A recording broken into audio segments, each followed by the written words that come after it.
आप देख रहे हैं जय भारत टीवी।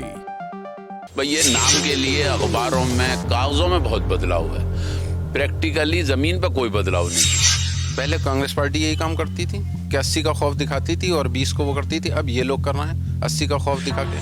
क्या करेगा मुसलमान, किसको वोट देगा? आरएसएस के आदमी को देगा जिसे समाजवादी ने टिकट दे दिया? यहाँ बताइए आप। बीजेपी से अगर जो बात आपने कही, बीजेपी से अगर कोई ऐसा कैंडिडेट आता है जैसा कि आप कह रहे हैं कि वो स्थानीय होना चाहिए, उससे जनता जाननी चाहिए, तो क्या मुस्लिम समाज उसके पीछे उसको वोट दे सकता है? नहीं, उन्होंने अपना छवि ऐसी बना दी कि मुसलमान उनसे परहेज करेगा। यूपी में काबा, यूपी में चुनाव बा। इस बार उत्तर प्रदेश की जनता क्या सोच रही है? जय भारत टीवी की टीम निकली है, यूपी के हर सीट में हम पहुंच रहे हैं। आज पहुंचे हैं हसनपुर। ये वो विधानसभा है जो बहुत कुछ तय करेगी यूपी की सियासत में, कौन सिरमौर होगा। और जय भारत टीवी की नुक्कड़ सभा आज आखून चौक पर पहुंची है। हमारे साथ कई मेहमान हैं, आम जनता है, उनसे चर्चा करेंगे क्या मुद्दे हैं जनता के, पिछले 5 साल में क्या कुछ हुआ है हसनपुर में और क्या कुछ पीछे छूट गया है। बातचीत शुरू करते हैं, हमारे साथ बने रहिए। मैं हूं हेमभट्ट और आप देख रहे हैं जय भारत टीवी। आपका क्या नाम है सर?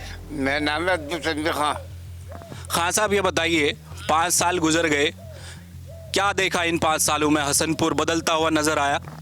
हसनपुर में जी तरक्की हुई है, मतलब ये सड़कें वगैरह की, मतलब हर चीज़ की वजह, झगड़े वगड़े तो खैर नहीं है हमारे यहाँ, ये शुक्र है। सड़कें बनी हैं आप कह रहे हैं, और क्या कुछ हुआ है विकास के? कौन से मुद्दे थे जो आपको सुलझते हुए दिखाई दिए पिछले 5 साल में?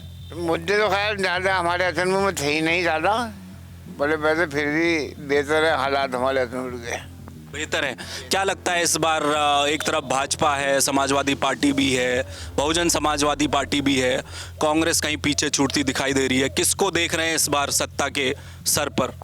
सत्ता में तो साहब इसमें गठबंधन के ज़्यादा हमारे यहाँ। गठबंधन की सरकार आप मान? जी जी जी। कुछ और मेहमान हमारे साथ हैं, उनसे भी बात करेंगे। आपका क्या नाम है? फैसल सैफी। सैफी साहब, ये बताइए क्या हैं युवाओं के मुद्दे, पिछले 5 साल में कुछ सुलझ पाए? युवाओं का सबसे बड़ा मुद्दा जो नौकरी था वो 5 साल में अटकी हुई है। बिल्कुल कोई भी भर्ती इस सरकार में पूरी नहीं होती। युवा नौकरी मांगने जाते हैं तो उन्हें लाठियां मिलती हैं, जैसा कि आज भी न्यूज़ चल रही है। एक प्रयागराज में युवा नौकरी के लिए धरना दे रहे थे, उन्हें नौकरी के बदले मिली लाठियाँ। वहाँ पर सबसे बड़ा मुद्दा रोज़गार है, वो बिल्कुल ख़त्म है इस सरकार में। क्या लगता है पिछले, अगर आपने रोजगार की बात की तो जो उससे पहला टेन्योर था अखिलेश यादव का, उसके मुकाबले पिछले 5 सालों में आपको लगता है कि जो भर्तियां कम निकली हैं, आपको ऐसा महसूस होता है? अखिलेश सरकार में भर्तियां बहुत हुई थी, इस सरकार में भर्तियां निकली तो ही, पर कोई भी भर्ती पूरी नहीं हुई। सारी भर्ती बीच में अटक गई हैं। किसी पे कुछ लगा देते हैं, किसी पे कुछ, सब कोर्ट में चली जाती हैं भर्तियाँ, कोई भी पूरी नहीं होती। हसनपुर के जो युवा हैं, खासकर हसनपुर के मैं बात करूं विकास की, तो कितने मुद्दे आपको सुलझते हुए दिखाई दिए पिछले 5 साल में? क्या सरकार ने काम किया है, योगी सरकार ने यहाँ पर? हसनपुर में बिल्कुल काम नहीं हो। यहाँ की सड़कें देख लीजिए, बाहर जाके बिल्कुल बेकार हैं। यहाँ कुछ विकास नहीं हो हसनपुर में योगी के नाम पर। खान साहब थे अभी हमारे साथ, कह रहे हैं गठबंधन की सरकार आएगी, लेकिन सड़कों की तारीफ कर रहे थे। सड़क हमारे बाहर की चौराहे की सड़क देख लीजिए, वो भी टूटी है अभी तक। पानी भर जाता है बरसात में, यहाँ पर दुकानों और घरों में पानी चला जाता है, काफ़ी नुकसान होता है माल से उससे। जी, एक सवाल मेरा आपसे है, हालांकि ये सवाल बड़ा मौजूद सवाल है। क्या पिछले चुनावों में अगर हम देख रहे हैं, उत्तर प्रदेश को पूरा देश देखता है, और उत्तर प्रदेश का चुनाव जब होता है, ध्रुवीकरण की बात होती है आखिरी समय में, और आप जिस सीट में इस समय हम बैठे हैं जहाँ पर, यहाँ तो बिल्कुल मुफीद माहौल है ध्रुवीकरण का। क्या ये माहौल इस बार कुछ ज़्यादा बना हुआ है? क्या उत्तर प्रदेश की जो गंगा जमनी तहजीब हम जिसे कहते हैं, उसको कहीं डेंट करने की कोशिश हुई है राजनीतिक दलों की ओर से? ये कोशिश जारी थी, पर ये अब क्या होगा नहीं। अब के सिर्फ विकास के नाम पर वोट पड़ेगा, ध्रुवीकरण होगा नहीं। और इस बार समाजवादी के प्रत्याशी यहाँ से श्री मुखिया गुजरती हैं, गठबंधन के प्रत्याशी, पूरी पब्लिक का समर्थन उनके साथ है। जी, कुछ और भी मेहमान हमारे साथ हैं, हम लगातार बात करेंगे। देखिए, नुक्कड़ सभा है हमारी, और तमाम मोड़े इस समय हम जिनमें बैठे हैं, सारे हमारे मेहमान जो मौजूदा यहाँ के जो लोग हैं, निवासी हैं, उनसे बात करेंगे। सर, क्या शुभ नाम आप? नजम अजीज़ खान। अब आप ये बताइए मुझे कि कितना हसनपुर में विकास हुआ है और क्या बदलाव देख रहे हैं? आपके इन चश्मों ने न जाने कितने चुनाव देखे यूपी के, माफ कीजिएगा, आप कैसा दिख रहा है? देखिए ऐसे जैसा पहले था वैसे ही चल रहा है, कोई बदलाव नहीं है भाई। ये नाम के लिए अखबारों में कागज़ों में बहुत बदलाव है, प्रैक्टिकली ज़मीन पर कोई बदलाव नहीं है। और सबसे बड़ी बात यह है कि नफ़रत की राजनीति हो रही है और नफ़रत की राजनीति से हमें बहुत अफसोस होता है। इस मुल्क का जो बेड़ा गड़क जिसे कहते हैं वो कर रहे हैं, वो नफ़रत की राजनीति से कर रहे हैं। हम ये चाहते हैं कि कोई भी बने वो नफ़रत की राजनीति न करे। आप जो अभी पूछ रहे थे गंगा जमुना तहजीब के साथ रहें, हम ये चाहते हैं कोई भी रहे, मोदी जी रहें, योगी जी रहें, नफ़रत तो न फैलाएँ। ये नफ़रत क्यों फैलाते हैं? ये 20% और 80% कर देते हैं खुद ही। और मतलब ये इससे बड़ा अफसोस होता है भाई, यहाँ से कैसे निकाल देंगे 20-25 करोड़ आदमियों को, हमारे मुसलमानों को? कोई निकाल सकता है यहाँ से? किसी को भी नहीं निकाल सकते भाई। ये है वो वोटों के लिए करते हैं, उन्हें पता है, लेकिन भोली भाली जनता उनके कहने में आ जाती है। साहब काम पे कोई वो नहीं है, अखबारों में खूब ऐड डांगे कि ये कर रहे हैं वो कर रहे हैं, और वैसे कुछ नहीं है। अब मुख्तसर ये है कि कोशिश पूरे तौर पर हो रही है हर जगह हर सीट पर, ऐसे ही हसनपुर में भी हो रही है कि किसी तरह से ध्रुवीकरण हो जा, हमें वोट मिल जा और बाकी लोग रह जा भाई। ये है और इसका ही अफसोस होता है कि ये हमारा मुल्क किधर जा रहा है, क्या होगा, कैसे चलेगा ये। हमें अपने से ज़्यादा अपने आने वाली जनरेशन का ख्याल रहता है कि यार कैसे मतलब वो होंगे अगर यही नफ़रत की राजनीति चलती रही तो। खेती बागवानी से आप जुड़े हुए हैं, तो आम की मिठास, 3 कृषि काले कानून जिन्हें कहा गया, वो मिठास लौट गई अब? काफ़ी हद तक किसान को रिलीफ मिला है। अब ये प्रैक्टिकल हो जा, फिर ये खबरें आती हैं कि ये तो दोबारा ले आएंगे, वापस ला सकते हैं। तो अब हमें ये यकीन भी नहीं होता कि अगर वापस लिया है तो क्या होगा, लेकिन इससे किसान को रिलीफ तो मिला ही है। वापस जो लिए हैं मोदी जी ने कानून, दोबारा लाए। हमारे यहाँ बहुत बड़ी आम की बेल्ट है, हम ये भी एक गवर्नमेंट से मांग करते हैं यहाँ पैक हाउस बने आम का, लेकिन यहाँ बहुत दिनों से कर रहे हैं कोशिश। मलियाबाद में है इतनी दूर, यहाँ वेस्टर्न यूपी में नहीं है पूरा पैक हाउस, ये सहारनपुर में। हमारे यहाँ हसनपुर से कम 30-40 ट्रक रोज़ आम बाहर जाता है अदर्स स्टेट्स में, दिल्ली में। बहुत बड़ी आम की बेल्ट है ये, लेकिन इस पर कोई देखने गौर ही नहीं है, कोई फिक्र ही नहीं है। वो हर आदमी को जो है वो वोट चाहिए साहब और वो वोट लिए और छुट्टी हो गई। इस बार किसान किस तरफ जाते दिखाई दे रहे हैं, कौन से तराजू में बैठेंगे? कोशिश हो रही है कि ध्रुवीकरण करने की सूरत से, अब वो आपके चल नहीं पा रही है। अभी तक जो रिजल्ट है वो उसमें कम चल रही है। लोग समझ गए हैं ये राजनीति कि क्या हो रही है, नफरत की जो राजनीति और मजहब की जो राजनीति हो रही है कब तक चलेगी, कब तक लोग बहकावे मांगे। मैं ही आपको बहकाने लगूं, कब तक बहका दूंगा, 1 दफ़ा 2 दफ़ा। अब ऐसे ही लोग समझ रहे हैं, आहिस्ता आहिस्ता आ रही है समझ में। तो इसलिए मतलब ये है कि आपके शायद गठबंधन को लोग सपोर्ट करें मिलकर। मजहबी और नफरती राजनीति शायद अब नहीं चल पाएगी यूपी में। आपका क्या शुभ नाम? आसिफ खान। आसिफ जी ये बताइए, हसनपुर में सब कुछ ठीक है? स्कूल, स्वास्थ्य, सड़कें, रोजगार, सब कुछ बढ़िया रहा? नहीं, बढ़िया तो नहीं कह सकते, बस ठीक ठाक है। बहुत अच्छा नहीं कह सकते, ठीक ठाक। क्या लग रहा है उत्तर प्रदेश की पूरी चुनाव को आप देख रहे होंगे करीब से, हर रोज़ मीडिया से भी आप जुड़े रहते होंगे, क्या चल रहा है माहौल इस बार? ध्रुवीकरण करने की भी कोशिश की जा रही है और हमारी तरफ पूरी कोशिश की जा रही है, लेकिन चुनाव इस बार जातियों के बीच जातिगत चुनाव होता हुआ दिख रहा है यूपी में। अखिलेश यादव जिस ताकत से दिखाई दे रहे हैं और दूसरी तरफ मायावती हैं वो घर में कैद हैं, तो आपको लगता है कि ये जो परिस्थितियां बदली हैं ये बीजेपी को फ़ायदा पहुंचा रही हैं या गठबंधन को फ़ायदा पहुंचाती दिख रही है? ये तो कह नहीं सकते, तो 10 मार्च को ही पता लगेगा किसे फ़ायदा हुआ किसे नुकसान हुआ। सब अपने अपनी कोशिश में लगे हैं, मेहनत कर रहे हैं, ये तो 10 मार्च को ही पता लगेगा। चलिए, आपका क्या शुभ नाम सर? तलहा खान। तलहा खान। खान साहब ये बताइए, यूपी में सब ठीक बढ़िया चुनावी माहौल है, क्या लग रहा है, क्या नज़ारा दिखाई दे रहा है इस समय? ठीक तो कुछ नहीं है, जैसे पहले था वही हाल अब है। कोई विकास ऐसा हुआ नहीं। यहाँ डिग्री कॉलेज की एक मांग थी एक ज़माने से, वो डिग्री कॉलेज समाजवादी सरकार ने बिल्कुल आखिर में पास करा और उसका निर्माण आज तक भाजपा की सरकार नहीं करा सकी। पूरे 5 साल पेंडिंग रखा। बिजली यहाँ तहसील का निर्माण होना था, समाजवादी सरकार ने बिल्कुल आखिर में उस प्रोजेक्ट को लेके आई, ताकि वो पेंडिंग हो जाए, और वोटों का लालच उन्हें दिलचस्पी थी, वो भी नहीं पूरा करके दिया। वो आज तक पेंडिंग है, कोर्ट कचहरी के चक्करों में फिर रहा है। तहसील जो है आज तक पेंडिंग है, टेम्परेरी जगह पे चल रही है। तो किसी ने भी ना उन्होंने कुछ खास करा था ना इन्होंने कोई खास करा, वही चीज़ हर चीज़ पेंडिंग डालना। बिजली का ये कहते हैं हमने बहुत अच्छा काम करा, बिजली का करा, लेकिन तारों की आज भी हालत जर्जर है। अक्सर लोकल फॉल्ट इतने होते हैं, तो कोई आदमी जो है मुकम्मल तौर पे विकास की बात नहीं करता, ना रोज़गार की बात करता, कितनी नौकरियाँ देंगे, कितना वो करेंगे।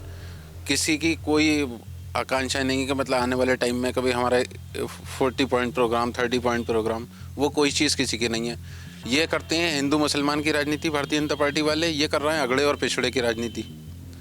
वो ध्रुवीकरण में बदलना चाहते हैं, ये अगड़े पिछड़े में बदलना चाहते हैं चुनाव को, क्योंकि अखिलेश यादव भी देख चुके हैं कि हम फेल हो चुके हैं हिंदू मुसलमान की राजनीति करने में। अब अगड़े और पिछड़े की राजनीति कर रहे हैं वो। तो 300 यूनिट बिजली की बात करते हैं और कॉपी करते हैं दिल्ली की सरकार से। दिल्ली की सरकार स्वास्थ्य पे कितना खर्च कर रही है, स्कूलों पे कितना खर्च कर रही है, और करके उन्होंने दिखाया है। वो 5 साल में दोबारा दोहराए गए हैं इसी वजह से। ये सिर्फ ये देखते हैं कि 300 यूनिट बिजली दूंगा, उस पर लोग जो है कुछ बिरादरी के नाम पे, अगड़े पिछड़े के नाम पे, और कुछ इस वजह से जो है मुझे वोट कर देंगे। लिहाजा ये कोई पॉइंट इनके है नहीं, 30 पॉइंट प्रोग्राम, 40 पॉइंट प्रोग्राम कुछ ला। तो इसी तरीके से चल रहा है। उन्हें पता है कि पिछली बार ये लोग कामयाब हो गए थे हिंदू मुसलमान करके, शमशान कब्रिस्तान करके, होली दिवाली करके। अब के अगड़े और पिछड़े, बिंद, कोरी, पासी, खेवट, मल्ला, ये 80 बनाम 20, तो इस तरीके से करके चुनाव करना चाह रहे हैं। ये 80 बनाम 20 जो है, ये 20 को और 80 को इस देश में कब तक वोट बैंक समझा जाएगा? खान साहब आप ये समझिए। ये वोट बैंक समझा जा रहा है।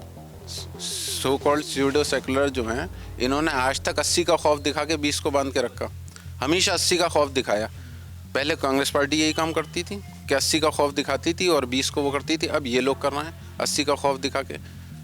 मतलब कोई एक एजेंडा इनके पास होता नहीं। 80-20 कर लो। वो कहते हैं कि हमारा 20 में भी हिस्सेदारी है, भारतीय जनता पार्टी के लोग। ये कहते हैं कि हमारा 79 में भी हिस्सेदारी है, लेकिन एक्चुअल है क्या वो कुछ नहीं पता। और आखिर में ये परसेप्शन का खेल खेलते हैं कि साहब RPN सिंह को हम ले आए, अजय कुमार लल्लू को हम लेके आ रहे हैं, स्वामी प्रसाद मौर्य को हम ले आए, दारा सिंह चौहान को ले आए। लेकिन हकीकत ज़मीनी ये है कि इन लोगों का क्या नाम है, अपनी अपनी जगहों पे शिकायतें थी, इनके टिकट कट रहे थे, इनके क्षेत्र में इनके लोगों से शिकायतें थी। इस वजह से अपने अपने लालच में ये लोग गए हैं, चाहे वो भारतीय जनता पार्टी में गए, चाहे समाजवादी पार्टी में गए, चाहे वो आखिर में अब बहुजन समाज पार्टी में जा रहे हैं, जिन्हें दोनों तरफ से टिकट नहीं मिल रहा है।